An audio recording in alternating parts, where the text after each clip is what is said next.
Oh, howdy all, grab yourself a drink. It is time for some Path of Exile 2 discussion. Welcome back to Teaser Season for patch 0.5.0. Today is day 8 of Teaser Season. If you're looking for day 7 of Teaser Season, was there a video? Was there not a video? Well, guess what? There wasn't one. So we can skip that one, but I do have my earlier coverage available linked down in the description below. Have a look at that if you're interested, maybe at the end of this video.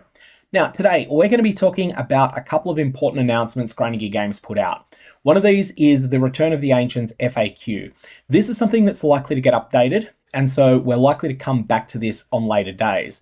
However, for the moment, it's mostly questions that are aimed at newer players. There'll be the odd thing here that veteran players don't know, but a lot of this is just about what does it mean when there is a new league that's starting. For that reason, we'll go through this, but I want to go through it last.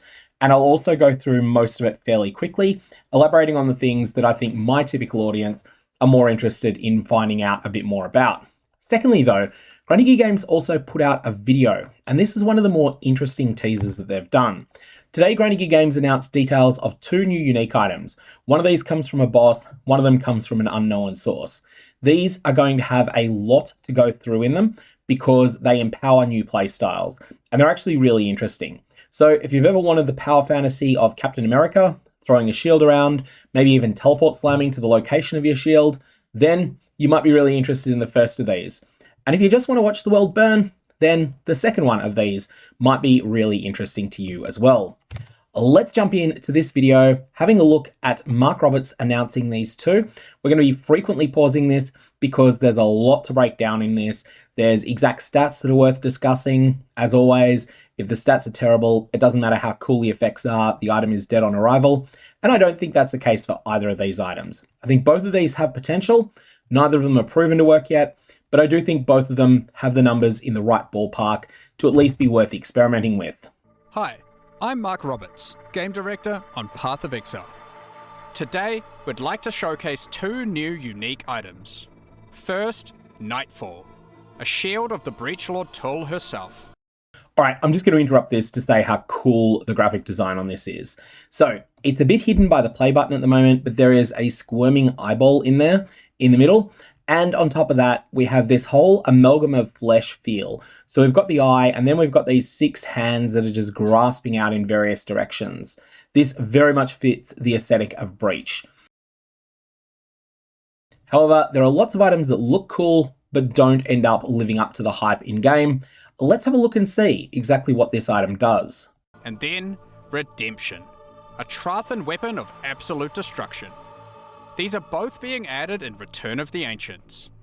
Tull ruled her frozen, barren wasteland with an eye cast outward to worlds beyond. She wanted more for her brood, and being the formidable breachlord that she is, she waged war to get what she wanted. Okay, so here you have the thing that inspired this shield. You can see there that Tull is doing a teleport slam that radiates damage outwards in 5 directions, and that's from the central point. However, the actual shield itself is going to do something that's a little bit more impressive than that. Nightfall gives you the opportunity to wage war like a breachlord, using Soaring Midnight. Okay, so let's start by looking at the defensive stats of this shield first. Firstly, we have the armor rating is 909. This is not terrible, and this is going to be important when we come to Soaring Midnight stats later, because Soaring Midnight is going to scale off this exact number. Now, it's also worth pointing out here that while we're talking about Nightfall and the amount of armor that it's got, ZiggyD Games have given some hints that they're going to be changing the amount of armor that's found on various bases throughout the game. So do keep that one in mind. You might find that some other bases that are familiar might have more armor than you used to, and potentially you might find some bases that you might have been used to having a larger amount of energy shield might end up having a little bit less than you're familiar with. But full details of that will be coming when the patch notes arrive. Also notice that this has a required level of 84. Now, the reason for this is that the granted skills will be level dependent, at least if they work the same way that unique items that grant skills do in patch 0.4.0, where these skills, they determine the minimum level of the overall item. So if the skill rolled is a level 18, it'll be minimum level 78. If it's a level 19, it'll be minimum level 84. And if it's level 20, it'll be minimum level 90. Now, normally the level 90 versions of these, so the ones that have the level 20 version of the contained skill, these are something that is a bit of a jackpot drop. These generally only drop, not exclusively only, but generally they only drop from the hardest version of the boss, and they tend to be rarer and more chase. To take one example of an item that exists in 040, Choir of the Storm, of the Choirs of the Storm that are available listed in Trade League at the moment in 0.4.0, approximately 10% of them are minimum level 90, so they have a level 20 version of their contained skill. Most of the rest are minimum level 84, so level 19 version of the Lightning Bolt skill in that case, and the rest of them are minimum level 78 instead. We also want to talk about the other stats on this item. Firstly, that strength requirement is borderline oppressive. 249, this is not Path of Exile 1, where that's an easy number to hit. 249 strength will require investment to hit it, and I don't know whether that's a roll range. So it might be that Nightfall rolls 120 to 160, and here you're looking at a bad roll. It might be that it rolls 150 to 250, and you're looking at a perfect roll. We don't know which of these is the case. Maybe it's just a flat 150. But whatever the case, that is going to be a nasty number to get. And it's also going to mean that min-maxing with this shield, you're probably going to want to have a variant of it that has a corrupted version where this plus 150 detrimental explicit modifier has been Krangle Divined down to a lower number. This will be able to get as low as 117, assuming Vaal orbs work the same way in 050 as they have in the past. We also have the boring stats of cold resistance and percentage increased block chance. Neither of these are remarkably high, although the cold resistance modifier isn't terrible. And these are boring stats, but they're stats you're going to want to get somewhere. Then we have something a little bit more interesting. 19% of fire damage taken as cold damage, 13% of lightning damage taken as cold damage. We don't know what the roll ranges are here. 10 to 20 feels like it could be working for both of those, but also it may be that because there is just this intrinsic opposition of cold and fire, maybe it's 15 to 20 for the fire roll and 10 to 15 for the lightning roll. This is the sort of thing that we're just going to have to find out when the item's in game. All in all though, as a pure defensive item, this shield is middling, and it would be potentially something you'd use early in progression if it weren't for this obnoxious plus 150 strength requirement. What this means is that you are not going to use this shield at all unless you're interested in its other abilities. Let's dig into those. Using Soaring Midnight, you throw the shield outward. If you do nothing, it will return to you. Right, if you do nothing, the shield will return to you.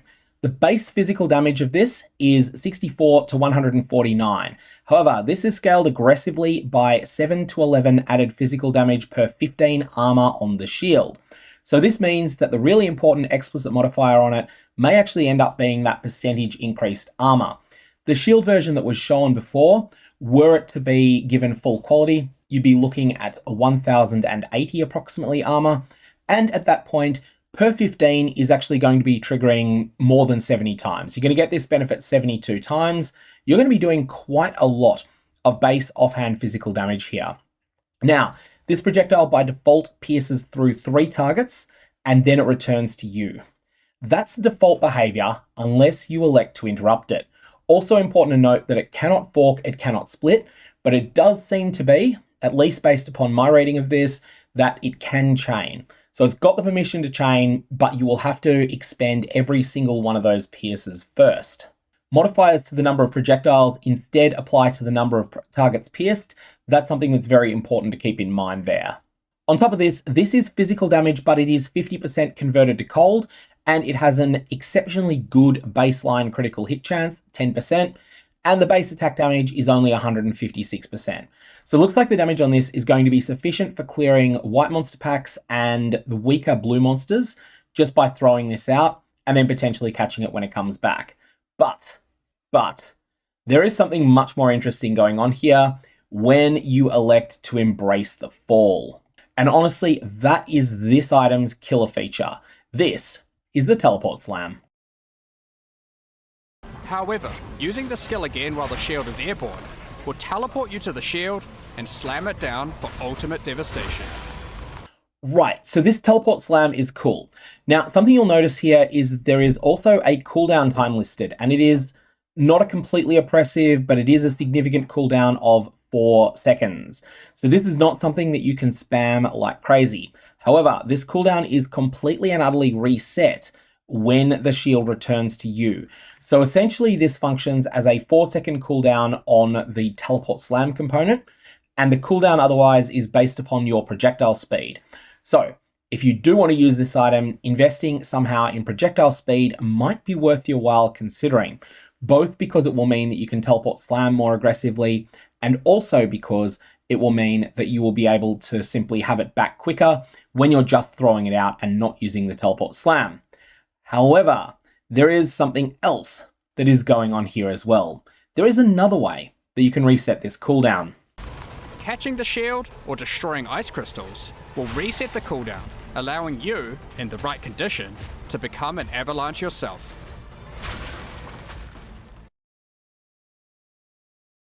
Did you catch that? Destroying ice crystals. There are a number of skills that you can therefore combo with this that will be very interesting to play around with.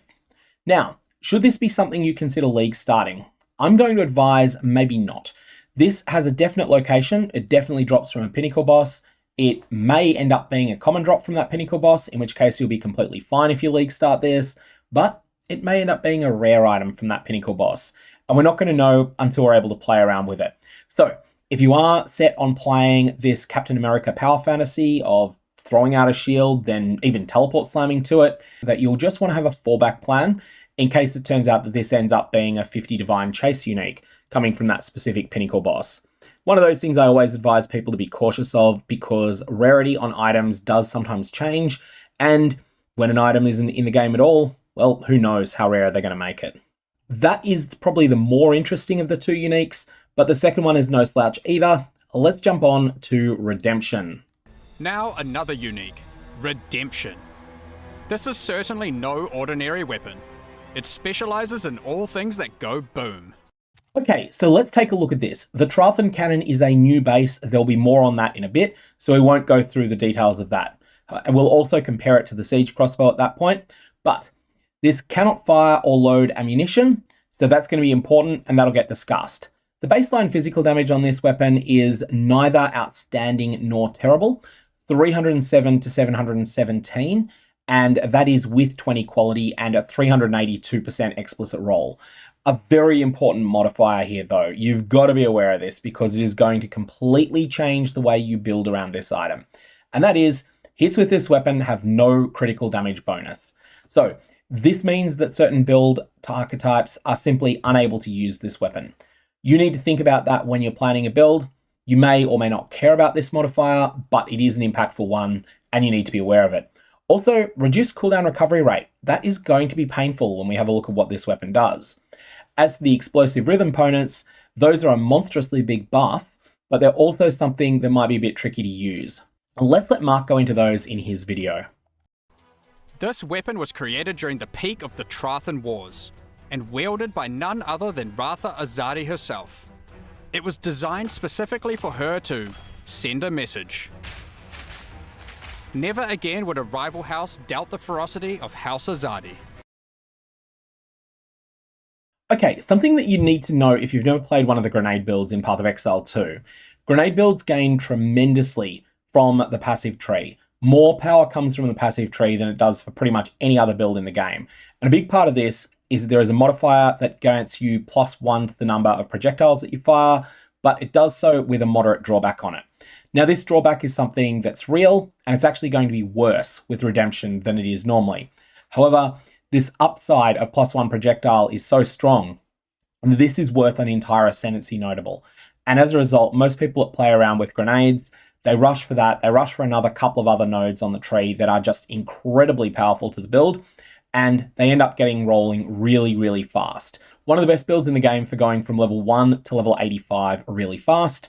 After that, they're still solid, they just aren't quite as explosive, unintended, as they were before that. This modified crossbow cannot use normal ammunition skills, but is particularly effective at leveraging various grenades to demonstrate your explosive rhythm. Okay, so let's talk about what it means to not be able to use ordinary ammunition skills. The main skill that this matters for is explosive shot. Most grenade builds, what they do is they litter the ground with grenades, an appropriate amount for the number of monsters that they're expecting to have to explode, and then they fire off explosive shot once. Explosive shot is a skill that then causes everything that it touches that's an unfired off grenade to explode. And this combination ends up being really, really solid. Grenades have quite a long time between the time that you fire them off and between the time that they actually explode. So the inability to use explosive shot in conjunction with redemption would be a complete deal breaker, except for the fact that in Path of Exile 2, you have a very, very, very smooth weapon swapping system. So you can simply weapon swap into explosive shot anyway, and you can set off your explosive shots. One thing I do need to know though is whether your offhand weapon stays loaded or not when you're doing this. That would be absolutely decisive as to whether or not I would recommend playing around with this skill. Of course, all this is predicated upon the idea that there are no overwhelmingly large reworks to the way that grenades work. And given some of the information we got here, I kind of think there might be some pretty big reworks to them. So a lot of this is going to be hard to judge. That's because this isn't really even a crossbow at all. In fact, we've made an entirely new base type for this unique. Right, we've made an entirely new base type for this unique. I want to show you the stats of what this is competing with. So 53 to 124 physical damage. I think the most comparable thing is the Siege Crossbow at the moment. So if we have a look, the Siege Crossbow, you'll see here, it is 29 to 115 damage, and it has an attacks per second of 1.65. It has a critical strike chance of 5%. Here, we've got a critical hit chance of 0, and that's really important to keep in mind. This is not a crit-friendly setup, but at the same time, 177 total, so that's physical minimum plus physical maximum, is considerably better than the 144 that you're getting here. The slower attack speed doesn't matter very much when it comes to grenade skills, but it is worth keeping in mind. The attack speed is a little bit slower here for when that matters. But with grenades, you are primarily capped by your skill cooldowns rather than being capped by the amount of attacks per second that you've got, which you can find at Endgame and craft to be a rare item too, including having a more grenade-oriented mod pool. That last, however, is a really big thing, a more grenade-oriented mod pool. Those of you that have played Path of Exile 1 since the introduction of kinetic wands, somatic wands, and whatever the other one is called, those 3 wands that cannot roll caster modifiers are an absolute godsend. Not only are they just slightly better than some of the best of the caster wands a lot of the time, not only do they unconditionally corrupt better, but also it is so much easier to craft them. And that means that it's much easier to go from having a terrible weapon to a serviceable weapon, and from a serviceable weapon to having a solid weapon, and from a solid weapon to having a great weapon. After that, actually going past a great weapon, you tend to use more deterministic methods in Path of Exile 2, and so it may or may not matter all that much, but just for the process of getting up to a great weapon, it's likely to be much easier with this new type of crossbow. Redemption guaranteed. Armed with redemption, and once you have caused enough trouble, oh, how'd you like this? You're ready to unleash explosive fervor. Okay, and here we have the unique thing that might make you want to use redemption sometime. Redemption is going to take a long time to charge up, but this is the sort of skill that you can line up to have a lot of ready for when you go into a boss. So you can always start a boss fight with explosive fervor, or you can always time it so that you trigger it at the right point in a boss fight if you care about it. Now, explosive fervor is a buff that grants a 15% attack speed per different grenade skill you've used recently. This tends not to be all that important for normal grenade uses because you're cooldown limited, but it is actually important here because it causes grenade skills to ignore their cooldown. It causes grenade skills to fire an additional projectile, and most importantly of all, it causes them to explode on any impact. This is absolutely crazy. However, you do need to invest a lot to get this set up. You're going to need to set up 20 different grenade skills in order to get this all going. So the way it's going to play in a general mapping environment is that this is just going to be God mode for a little while. And it's going to come up seemingly randomly. It's not going to be something you're going to have that much control over. But when it comes to bosses, you know that you're walking into the boss arena, you fire off 17 grenades, you get to the point that you're at 8.5 or 9 explosive rhythm, and then when the boss is starting to activate, you fire off another couple, and then boom, explosive fervor comes up. You're going to get 10 seconds of this. During this 10 seconds, you are going to be drinking your mana flask like crazy, because grenade skills, they drink a lot of mana when you set them off. However, the damage that you do is just going to be off the planet for this period. I think this is the sort of playstyle, if you want to have the ability to enact a combo before you start a boss, to then see your DPS rise from maybe 250,000 all the way up to 5 million, well, this is the sort of build for you. If you're not interested in that playstyle, you think it's too much min-maxing, then this is an item that you can leave for other people, and potentially you can roll a rare Trathan Cannon instead, and play a more traditional build instead, if that's what you prefer. Editing Gog here. While we're talking about rare Trathan Cannons and comparisons to Redemption, I do want you to keep in mind that ZiggyD Games have promised they are going to be nerfing plus to gem levels as a weapon suffix, but we don't know how much they're nerfing it by. It could be just a little bit, it could be a lot, and the exact details will be something we'll get with the patch notes. For the moment, all we've really got is a comment that was made in the ZiggyD Q&A. So, one of the problems with unique weapons at the moment is that if they don't have plus to gem levels, they're generally unusable, with the exception of Lost Lament. I think that's about the only exception. Redemption would have that problem if you were to judge it in 040, but maybe it ends up having a chance because in 050, maybe those rare crossbows are only giving +3. If that's the case, then this is behind on the base stats, but it's not catastrophically behind. And why don't we have a look at what this explosive rhythm looks like in practice, because it's kind of explosive. Also, content warning, anyone with photosensitive epilepsy, look away right now for 35 seconds. You will really regret it otherwise, because this is what grenade spam looks like. Which causes you to ignore the typical cooldowns of grenade skills, on top of dramatically increasing their fire rate if you fire a medley of grenades, allowing you to go on an actual rampage, obliterating everything in sight. Yeah! Hit the dirt! You'll be able to find Nightfall and Redemption as in-game unique items in Return of the Ancients. Right, and that is the end of that video that's come out from Mark there, and I think it's definitely a good spot to finish it off.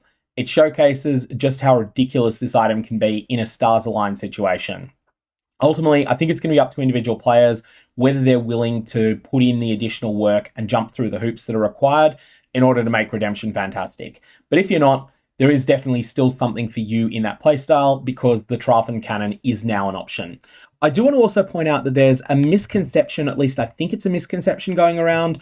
A lot of people think that the Siege crossbow bases, that these are just going to be retired with this, and ZiggyD Games haven't said anything of the sort. I can't rule out that they're doing that, but it doesn't look like they're retiring these bases. I think these are just going to exist alongside the Trathan Cannons, and players will be free to use whichever one of them they prefer. After this, we have the FAQ that I said we'd go through a little bit faster because it's aimed a bit more at new players than my typical viewer base is. That said, we will quickly go through the important things for that section of the player base as well.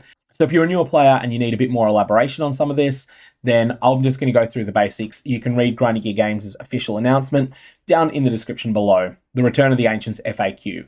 Also, do expect this document will be updated. I think that this is going to be one of those types of posts that changes as they add new things to it over time. So first up is the question, probably the most important question, although I assume most people watching my channel know it, and that is, when is this going to launch? For me, the answer is 6 AM on Saturday, the 30th of May. For you, it's probably something different. And if you want to check it in your own time zone, log into the ZiggyD Games site and have a look at the official announcement. Otherwise, if you're happy converting out of United States time zones, it's going to be 1 PM on the May the 29th, that is PDT. Or if you would prefer to convert it out of GMT, then it is going to be 8 PM GMT on that same day, 29th of May. So convert that into your own time zone or look at it up on the GGG site. Important to note, this is going to be the same time whether you are playing standalone PC client, Steam client, Epic Games Store client, Xbox Series, or PlayStation 5. All of them releasing at the same time. And next up, they ask the question, will there be an economy reset? Now, the answer here is yes, but it's opt-in. So if you would prefer to continue playing with all of the accumulated wealth and most of the accumulated progress, a little bit more on that in a sec, that you've made on your characters, you're free to do that. But the most popular way to play the Path of Exile games has been to participate in the new economies. New economy means that you are starting on a level playing field. So everyone is going to be starting with nothing at all. Everyone's going to be starting as level 1 characters on the beach, getting ready to go. You can opt into this if you want, and those characters that are in the new economy can't trade with characters from the existing economy. So what that means is if you're trying to buy an item that another player is selling, you're not competing with players that have got a dozen mirrors and 14,000 divine orbs as a result of snake temple farming in 040. Also, the fresh economy is going to be the only way to experience the Runes of Elder League mechanic. So this is going to be the new take that they've done on Expedition. Some aspects of that are only going to be available there. So ZiggyD Games recommend playing there. And one of the things that was interesting that came up in the Q&A, I think it was, or maybe it was in the Chris Wilson and Jonathan Rogers chat, one of the things that was interesting was that they said a lot of new players find it daunting, the idea of abandoning past progress and starting again. But once they eventually try it, they tend to find it's their preferred way to play the game. Of course, if you do prefer to not do that, you do have the right to stay and play your existing characters. You just find that there'll be a few less people to play with because a lot of people will jump into the new league. How do you start playing a new league? When you're creating a character, you'll be able to select the Runes of Elder banner when you're doing so. This is something that I think existing players already know, but it's something just worthwhile mentioning for the sake of newer players. Is there a special in-game mechanic that is only available in the Runes of Elder League and not in the core game? Yes, there'll be a few things there, and that will be the new league events that are being added into each zone, and potentially some of the changes to Expedition, although I'm not entirely clear on exactly what the balance is there. Once the league ends, these features will be evaluated, and ZiggyD Games will decide which ones, if any, will be added to the core game. There's also another thing though, and this is challenges. Those of you that play Path of Exile 1, you're going to be very familiar with these. They're coming to Path of Exile 2. Challenges are free to participate in, but they're only available in the Runes of Elder League, and this will be a series of 8 particular tasks that you can attempt to complete in-game, and upon completing them all, you will receive a cosmetic MTX set. Now, fair warning, these are going to be non-trivial to complete. Some of them will be hard, some of them may just be medium difficulty, but don't expect that you'll get the whole set of 8 without playing for quite a bit of time, especially if you're not someone that's super efficient at the game yet. Do I need to create a new character and start the game from the beginning? Yes, if you want to play in the Runes of Elder League. Again, this is part of that economic reset discussion.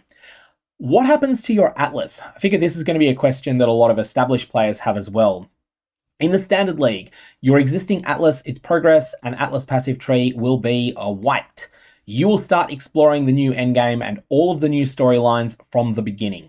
So this one's something that's a little bit different to how they've handled things in the past a lot of the time. Those of you that Path of Exile 1 players will know that even when they've done radical changes to the endgame Atlas, they've tended to have a really quick way to jump through all of that in Standard. They're not doing that here. And I think the reason they're doing this is because they don't want a situation where 3 hours after the expansion goes live, Standard players have solved everything. They want it to take a little while for Standard players to solve all of it. It will still be the Standard players that work out all of the new bosses first, but it's going to take them a bit longer to do it. Next up, the question is the fate of the Vaal expansion going core? Yes, it is. The Temple of Atzri and its mechanics will become part of the endgame at the Return of the Ancients, but we'll share some more details soon. However, ZiggyD Games have promised some nerfs here, and in particular, the snake strategies are dead. The details of that were not fully revealed yet, but they've definitely said that the snake temples are not going to remain to be a thing. The mechanism by which temples decay at the moment is less aggressive than intended when players specifically metagame around it. And that is what's going to be addressed with these changes. What happens to my stash tabs if I start in the new Runes of Elder League? You'll get a blank copy of all of your stash tabs in the Runes of Elder League. However, this might engineer a situation where you've got too many stash tabs in permanent leagues. So if you've got a lot of items in Fate of the Vaal, and you've also got a lot of items in existing early access standard, you might have too many items to fit into one stash tab there. And in that situation, what will happen is that in standard, some of your tabs will be converted into remove only tabs. That'll be the excess ones. So you won't lose any items there, and you will have access to a complete blank slate when it comes to the Runes of Elder League for all of your stash tabs. Now, with the new build guide feature that's being added, will there be official ZiggyD Games builds? The answer is no. And this is not a no, we don't have enough time to develop it. This is instead a no, we have made a design decision that we think the game is better without them. So we highly recommend players develop their own guides, is what they say here. But the key thing is they're not going to be putting them out, and they have no intentions of really changing this. Will there be updates to the game post 050? Yes. Alongside fixes and improvements to the endgame and the Runes of Elder League, we have a lot of things to polish throughout the game and balance to improve. So after 050 launch, we'll be focused on that. Now, when they're talking about balance here, one of the main things that they're going to be doing is putting out some subsequent patches. Now, I'm calling these 051, 052. That may not be what Grinding Games call them. But when 051 comes, it's going to have a balance pass. It's going to have no new content, or at least no significant amount of new content. And it's then going to have a fresh economy. So people can then jump over into that if they're interested in playing it.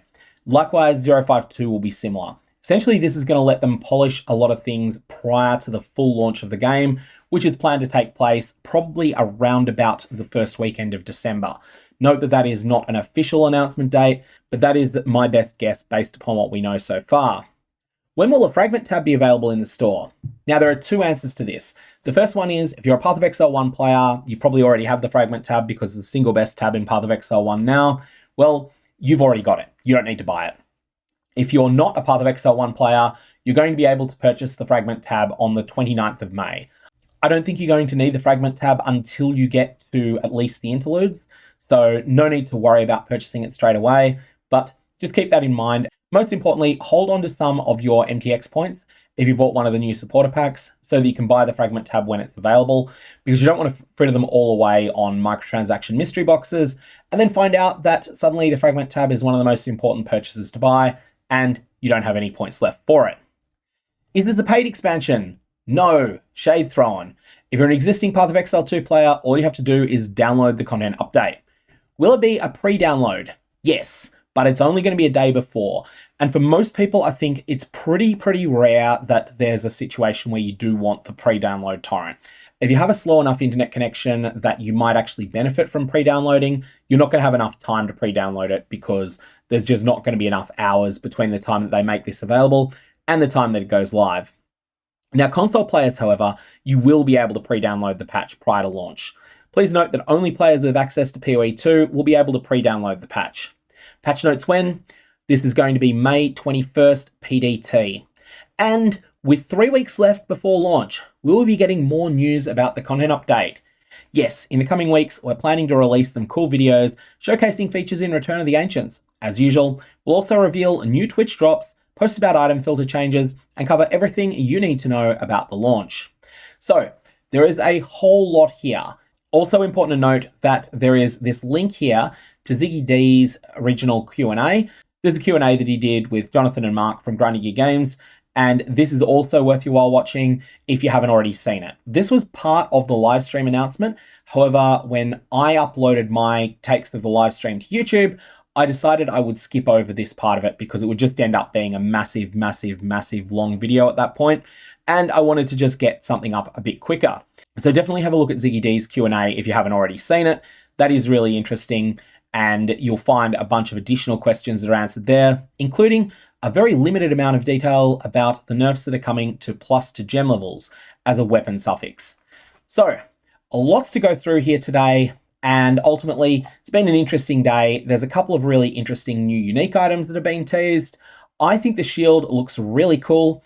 And whilst I'm not as excited by the crossbow, I do think there'll be some people that definitely find some interesting uses for it. So lots of things to look forward to. I'm going to leave it there. May your Vaal orbs have interesting results.